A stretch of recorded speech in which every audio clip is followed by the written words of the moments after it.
Hey y'all, welcome to La Coalición. And today we're actually here with some amazing guests from Pomona Economic Opportunity Center.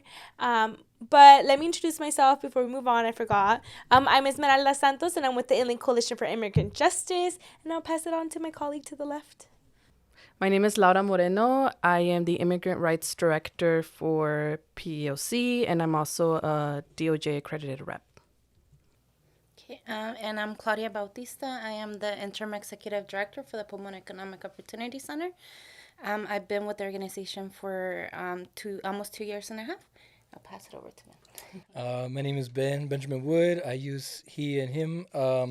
I am an accredited representative. I'm part of the immigration team, and I'm also leading our housing justice team.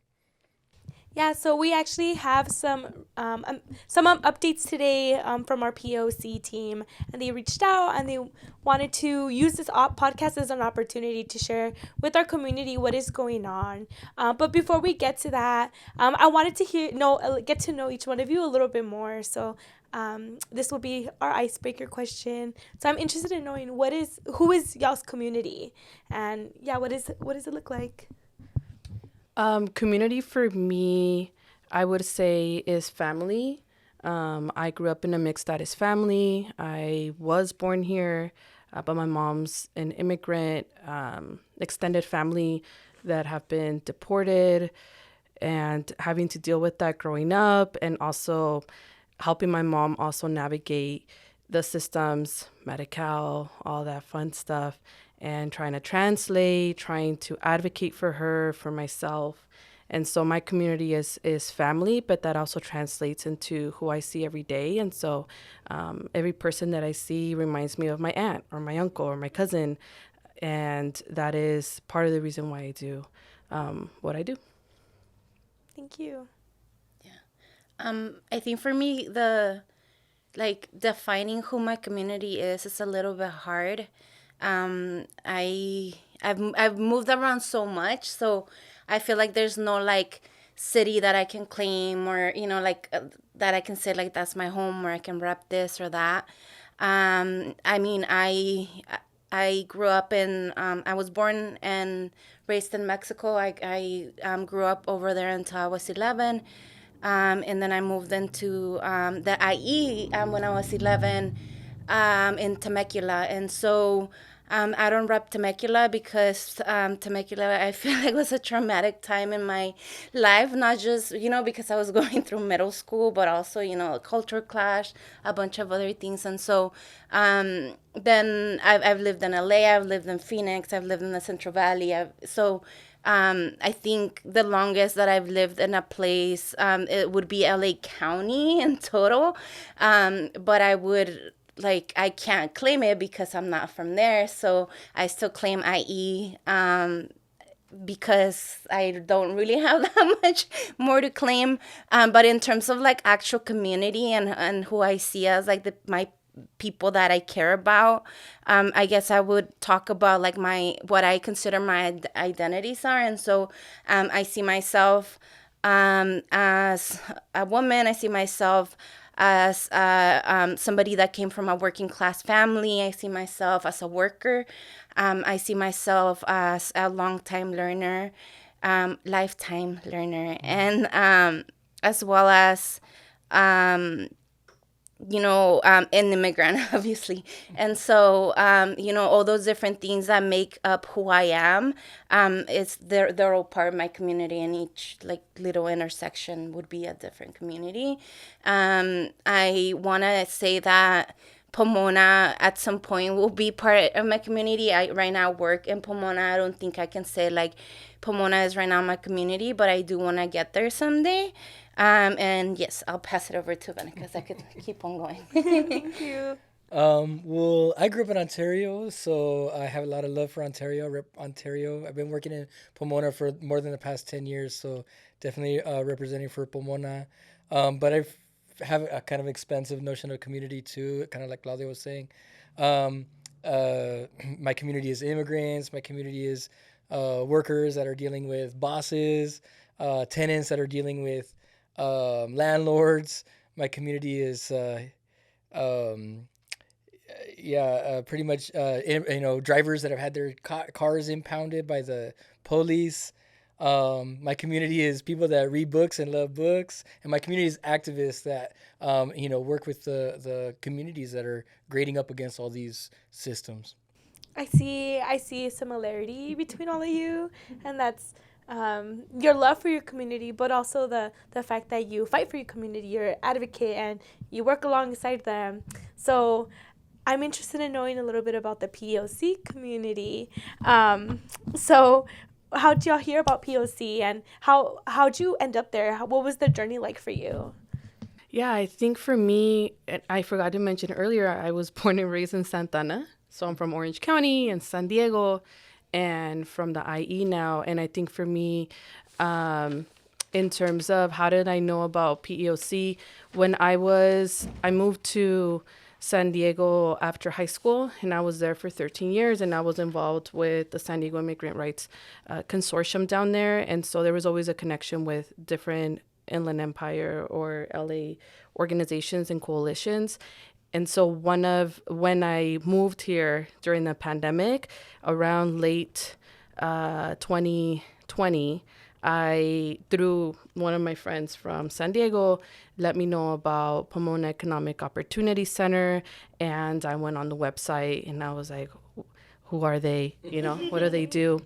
And in San Diego, I come from union organizing and immigration organizing. I used to be a union organizer and then transitioned into doing immigration advocacy and services for a union as well.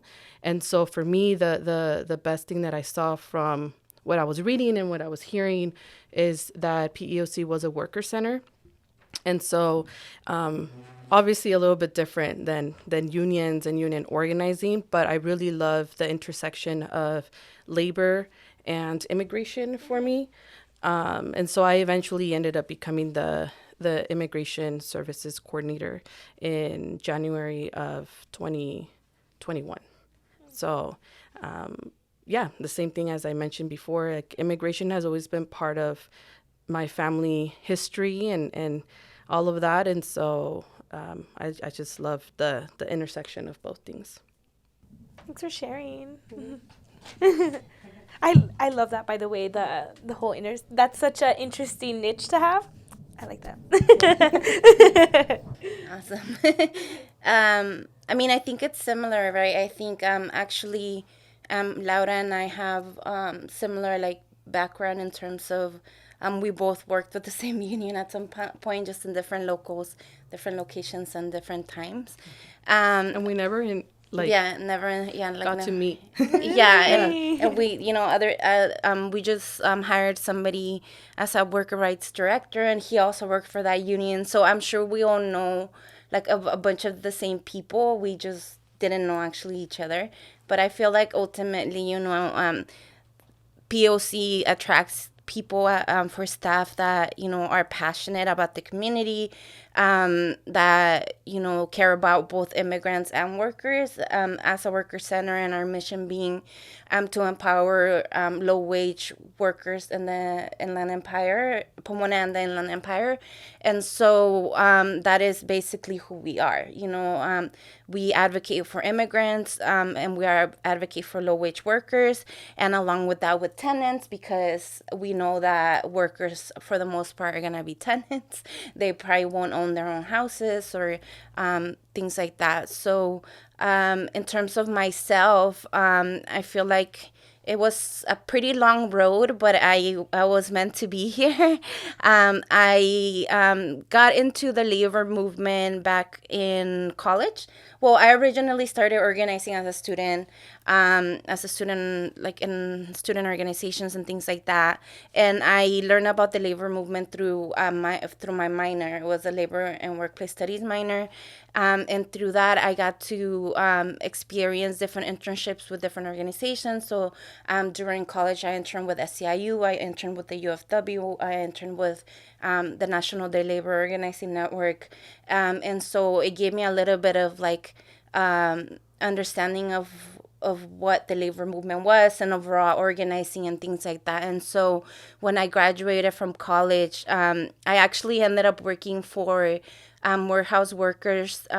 Before they were Warehouse Workers United, now they're Warehouse Workers Resource Center, and it was a part of an internship through the UCLA Labor Center.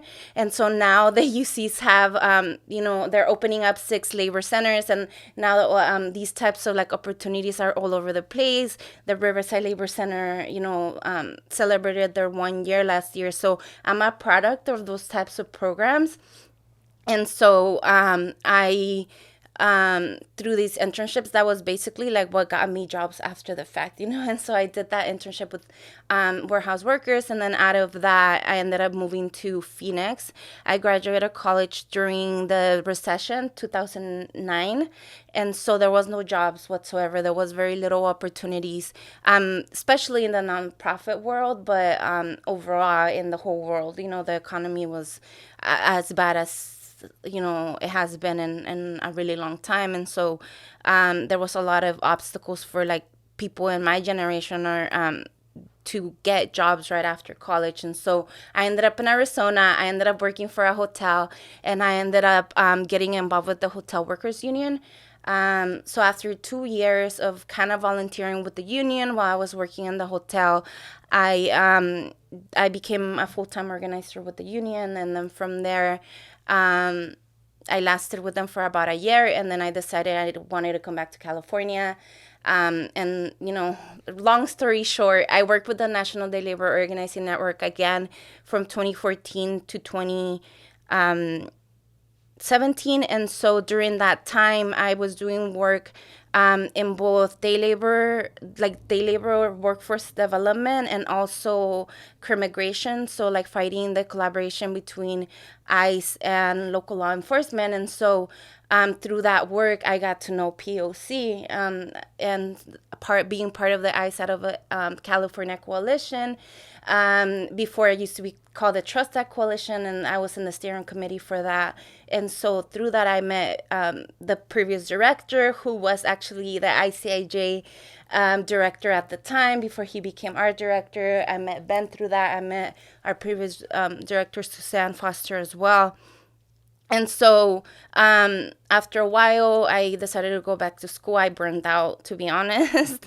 And so I went back to school. I got more, skills. I worked for a service organization in Los Angeles with a budget of about $500 million. And so I learned as much as I could for about a year from their development department, learned as much as I could about funding, fundraising. And then once I heard about the associate director position opening up at PEOC, it was like it was meant to be.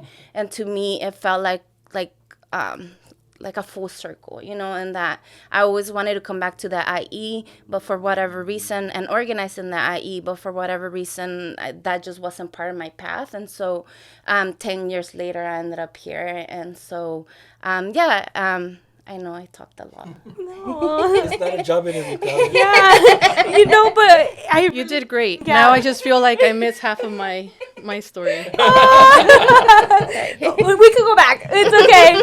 But I really think it's so powerful that you shared your whole timeline. I feel like it really lets us see who you are, and thank you for sharing that. Like, Yeah, for sure. Yeah. Yeah. Thank you. I know it is not a job interview, but I was also trying to like connect it to other things that are going on, and like, my brain goes all over the place sometimes. Same. We could always, and also keep in mind, we could cut it and shift things, so it's okay. Like, I'm just giving her a hard time. Just like a time check too. Yeah. We're already at 15 minutes, and then we need to go through everything else. Okay. 25 minutes left. Okay. No. I don't think so. I mean, just like how I got there, that's what happened. I guess like looking back, I was at a crossroads to go back into union organizing as an organizer, or to do immigration. And so that's why I thought PEOC was going to be a great fit, because of that intersection.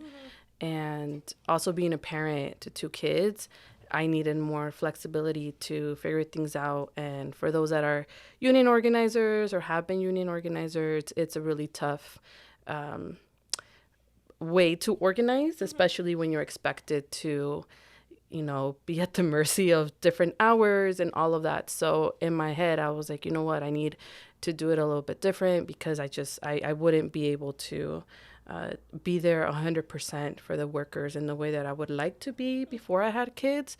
And so I thought about, this would probably be a great way to get to know the IE, because I'm also living in Moreno Valley. So going all the way to Pomona is tough sometimes in Ontario, but I try to make it work with my schedule and scheduling things ahead of time. So for me, at least, it has worked out. And yeah, so You usually work out of Riverside. and I usually work out of Riverside, but the way things are right now, I've been Yeah. going to Ontario and Pomona almost every week. So, but it's okay. I like what I do. Yeah. All right, Vince. So do you want to share a little bit? How did I find out about the PEOC? Well, I went to school in Santa Barbara, UC Santa Barbara, and while I was after I graduated, I started getting involved in a community organization out there, and kind of rose in the ranks and whatnot. And we had a gala event, and one of the speakers that one of my comrades brought was Professor Calderon. And I introduced myself. I'm like, oh, I'm from over there. I'm from Ontario. He's like, oh, come, when you get back, reach out and join us. We have an organization. It's called the Round Table. I was like, oh, it sounds great. And so I graduated. I got my teacher credential. I came back. I got a job. I was teaching, and I started getting involved. And I had already done work around retenes, the checkpoints and stuff like that up in Santa Barbara. So when I came back, that was the first thing that I got interested in. And I went to some of the mobilizations, and I saw who was really, really deeply involved in that struggle. And it was the PEOC. And that's when I met our former ED, Suzanne. And I tried to get a job with the Endelon around that time. Things didn't quite work out. I ended up getting a job at another organization that's part of the coalition, and doing faith-based organizing. I did that for a couple years. And then I basically quit to occupy full time, because that was the time that we were really definitely going to have a worldwide revolution for economic justice. Definitely. But then that didn't work out either. So then I basically got recruited into working with the PEOC, because our former ED saw that I had a lot of passion for immigrant justice, and I've been there ever since. Aw, you sound really happy to be here. Well, I think that's a great place to ask. So tell us a little bit about the history of POC. Yeah, so the POC comes out of a time when the U.S. and Mexico are basically dealing with that imbalance that was created by NAFTA, where they allowed capital to shift freely across borders, but the people were facing that border, but coming over anyways. I mean, there's always been immigration, there's always been regular and irregular, but the Southern California was dealing with irregular immigration in ways that was causing a lot of tension. There was ethnic tension, economic tension. But the way that Pomona responded to it was a little bit different, because there was already kind of a second, third generation of Latinos and Latinas who were professionals, but who didn't forget about their roots. And so when the police started cracking down on workers who were just looking for work, the community responded. And they organized, they came together, and basically negotiated a deal with the city, where the city said, okay, we're going to designate one location where workers can look for work.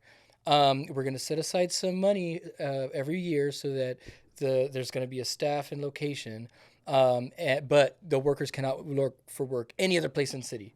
And the community said, okay, that we can abide by that agreement. And that's basically what happened. It was a community-based effort. A lot of students were involved. Some of the professors, like I said, professionals, and the workers themselves. There's workers at our center now who will sit down and tell you about those times and talk about the struggles. And they will tell you, right? More than you want to know sometimes. But yeah, they're still involved, and they're still part of the leadership of the workers there.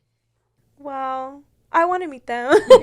Oh my God. So how long has POC been going? It actually formalized in 1998, but it was actually, pretty much already an organization by 96 or so. Wow. Yeah. Wow. That's really cool history to know. And so do you, this is just a question that I have. Is that same center still around? Yeah. The original was a storefront in that same parking lot where we are now. But one of the former mayors found out that there was a trailer that the city had just on the city yard somewhere, and he said, "Well, why don't we give it to POC?" And so we've had that trailer there for since before I got there, and we've just expanded from there. So our base is still there, and we've just grown, opening up little offices, not little offices, offices in different parts of the IE. Oh, cool, cool. So what is it? What's it looking like now then? Like, what's going on?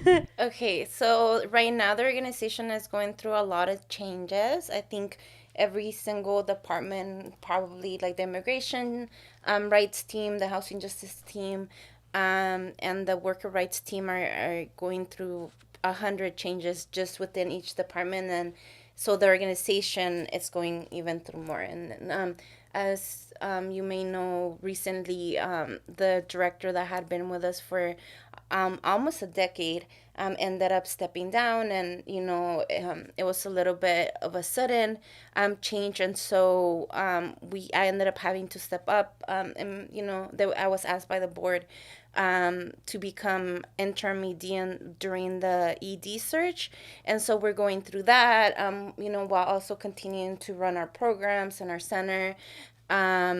As I mentioned, they could tell you more about their work of each department, but some of the stuff that I can mention about the work that we've been doing here in the IE specifically, we have been coming to the corners in San Bernardino, Rancho Cucamonga, and Riverside by the Home Depots in San Bernardino and Riverside, and then Rancho Cucamonga is right off of Arrow and Grove.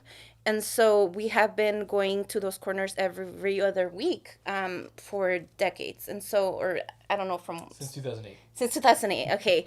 And so, we go there, we give information about their rights, we do all those things. And so in late 2021, there was a raid that happened in the city of San Bernardino where 25 of our workers and some street vendors had their vehicles impounded, got ticketed, and some of them even got some misdemeanor charges for looking for work in an empty lot. And like I mentioned, some of them got trespassing charges. And this empty lot has been empty for, again, decades. The corner, we know for a fact, has been there for at least 15 years, but we know of some corners. The Rancho corner has been there since the 20s. So, there isn't like historical records of how long they've been there, but these are like historical institutions, and they kind of come organically out of the community, and it's part of the informal market, and so it's just something that's always gonna be there. And so since then we have been working with ICIJ and advocating with the city of San Bernardino to open up an economic opportunity center where we can support street vendors, we can support day laborers, domestic workers, and any other low-wage worker in the IE. Because as we know, there isn't as many resources in this area, especially for workers. And if you're not in a union, there's very little that you can do to assert your rights. And so we want to make sure that we have, we're in Pomona. We've done a lot of things in Pomona. And so we've been doing the work out here. It's just a matter of getting a location. And we've been fighting for the location where the original informal hiring site is, because that's best practice according to research. And so we've been going to the councilman and all those things, but I do want to let them speak about some of the other things going on in the housing work, and then maybe some of the immigration stuff later. Mm-hmm. I know earlier I asked you about the new housing Justice Hub, so maybe you could tell us a little bit about. Yeah, you know what, you tell that's really cool. But yeah, go. Yeah. Sorry. Our staff has grown so much. We're 12, 15? We have 15 people now. So basically we outgrew our little trailer in the parking lot. So one of the offices we opened is around the corner on Park in the city of Pomona. And so now our 2 full-time housing justice staffers are working out of that office. And that opening of that office coincided with the 1 year anniversary of the rent stabilization ordinance in Pomona. And so we had an open house, celebration, cake. We invited tenants, we invited workers, elected officials. And so we just had that celebration last week. It was the first week of August, so not too long ago. So that was 2 weeks ago, yeah. Time flies. So we were really excited about that opening. That's such a win. Yeah. Yeah. Well, it's really a big win for the tenants because now they have the security to know that their rent is not going to increase more than 4% a year. They know that they have extra protections against evictions, things that we don't have in other cities, that we need to fight for in the rest of the IE. Yeah. And we're still pushing for even more protections in Pomona, because there's always ways to better those ordinances and things. Do you want? Yeah, so POC has also been a recognized organization since 2015 with the DOJ. Obviously, there has been immigration work done before, and a lot of what we also deal with in terms of day labor organizing has to do sometimes with immigration status, right? But in terms of our legal services, it started back in 2015 with compañero Ben. And in the last 2 years, we've expanded from 1 to 2 to 4 people for the team. So prior to me being there, Ben was our one partially accredited rep. And then I became accredited last year and also the director. And then we also have one more immigrant rights advocate. And this year we also started citizenship classes in the communities of Pomona and Ontario. And in the future, we're planning to eventually come to San Bernardino and Riverside to do those classes as well. In terms of like the offices, our main office is also the one in Pomona, the Day Labor Center. And our small office that we have at the WWRC Justice Hub space in Ontario, that's another extension recognition that we have to do legal services. And hopefully soon in the next couple months, we'll also extend that recognition to the Riverside office. And so right now, most of our legal services are in Pomona, in Ontario, and then eventually we'll be able to be permitted to do that also in Riverside. And so we don't just do the legal services part. We also are doing part of the advocacy. We have an immigrant rights advocate. Myself and another compañera Fanelli are the ones that come to the ICIJ coalition meetings and participate in different lobbying as well in terms of immigration advocacy, statewide, federally, and locally. And also the IE, which is 3 different counties, right? If you count Pomona. The San Gabriel Valley, I would say. All right, in terms of immigration, when it comes to POC, we've been accredited since 2015. We're DOJ recognized organization. And we have currently 2 accredited reps. One's a partial accredited, fully accredited rep. We can do different types of cases. In the last 2 years, we've grown from 1 to 2 to 4 people in our immigrant rights team. And that went from including an immigrant rights advocate and also a citizenship instruction educator. And so she's doing citizenship classes in Pomona and Ontario at the moment, and in the future, hopefully in Riverside and San Bernardino. And we also currently have 2 of our offices recognized, which is the main office in Pomona and Ontario. And hopefully soon we're going to have the Riverside office also part of that extension of recognition. And then the other part of what we also do in the immigrant rights team is the advocacy portion. So policy, federally, locally, state, citywide, whatever is needed. And we also participate within ICIJ. So, that's a little recap of what we do in terms of immigration. And like I mentioned earlier, even within other things that we do, even when it comes up to housing or workers' rights, immigration is still part of that. Mm-hmm. And so there's also the ability to work with other staff in POC when other issues arise that have those 2 intersections, right? Because even when we talk about housing, sometimes we can't offer certain things if the person doesn't have a certain status, or it's harder for a worker that's undocumented to say something or, go ahead and do a U visa or something if they also are afraid of their immigration status. So a lot of intersection when it comes to the organization as a whole. Mm-hmm. And so I think there's going to be new staff position opening up. Yeah, in the next couple of weeks, we're going to be announcing a couple of openings. So please check out our website, www.pomonaDayLabor.org. And you can sign up for our newsletter there down at the bottom of the page. We send it out about once a month. Follow us on our socials. On Facebook, it's facebook.com/1PEOC. On IG and Twitter, or I guess it's X now, on IG and X, it's PEOC_Pomona. And that's the best way to follow us. I'm excited to see your team grow. Yeah. And then I will say that we are going to be having the next round of citizenship classes starting in mid-September in Ontario and Pomona. So yes, follow us on social media so you can sign up. And we have 2 events coming up for citizenship workshops. One is going to be with Gente Organizada at their space on August 26th. We're partnering up for that event. And the other one is going to be on September 9th with the organization Malo in Ontario, and one of the churches that they also do a lot of outreach. So please follow us so that you can have more information and who to call to make an appointment. We're trying to offer free or low cost immigration services when it comes to naturalization, and it just depends if the person qualifies and all of that. Great, thank you. Yeah, we do a monthly Know Your Rights for tenants, the third Thursday of every month at the Centro in Pomona. So you can find out your rights as a tenant too. We also do office hours for tenants every Tuesday and Thursday from 4 to 7, at the Pomona Day Labor Center off of Mission, right off the 71 in Pomona. Wow, there's a lot going on, huh? Yes. Yeah. All the time. But I'm happy to see it. Well, thanks, y'all. Thank you for joining us today. I can't wait for folks to hear this and learn all about y'all. So. Thanks Thank for your you all time. for giving us your time, and yay. Nice to meet the ones that I didn't know, and nice to see the ones that I did know.